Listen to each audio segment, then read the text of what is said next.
She even likes to do it to me. Right. Is that actually the right way up? Absolutely, yeah. Yeah. See, so how I mark the top of the eggs, right?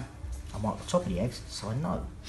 So, What does the incubator even do? well, It does the job of the mother. Basically, yeah, keeps them warm.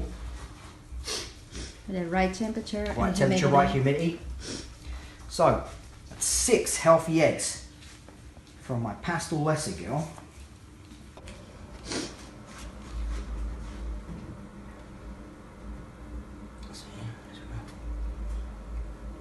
Focus the camera on me now.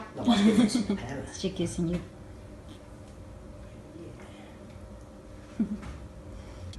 So, I have a question.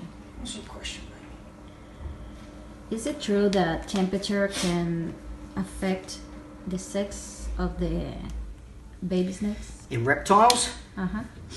it can actually. Yep. It can.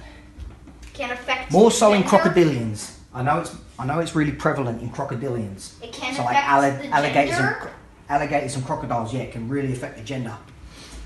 I can't remember which way it is.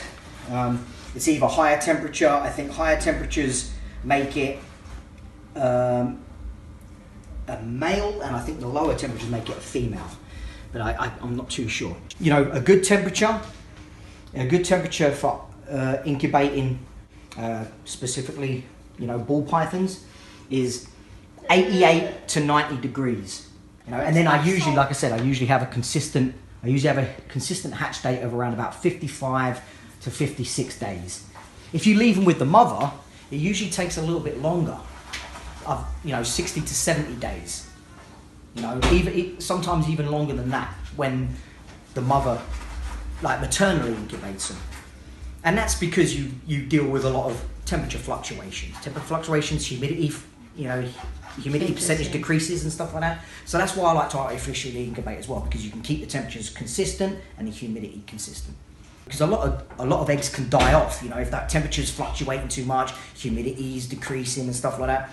A lot of eggs could die.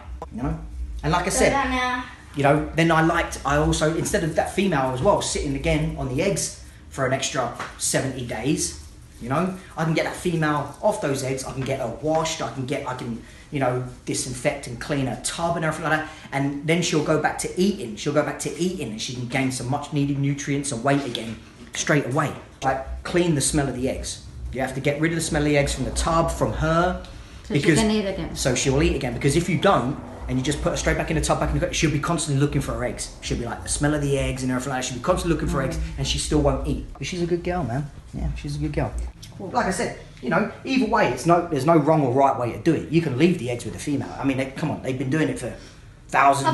Reptiles and animals have been looking after their young But it just take a little for bit millions longer. of years before we came along. Papa. But it just, like I said, it just takes a little bit more out of the females, and it takes a little bit longer. Papa. I like to do it this way because it's beneficial for both, the snake and her eggs.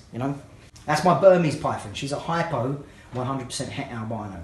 She's a beautiful girl. But yeah, you can tell she'll take another big meal soon. Give her another jumbo wrap. She'll be well on her way.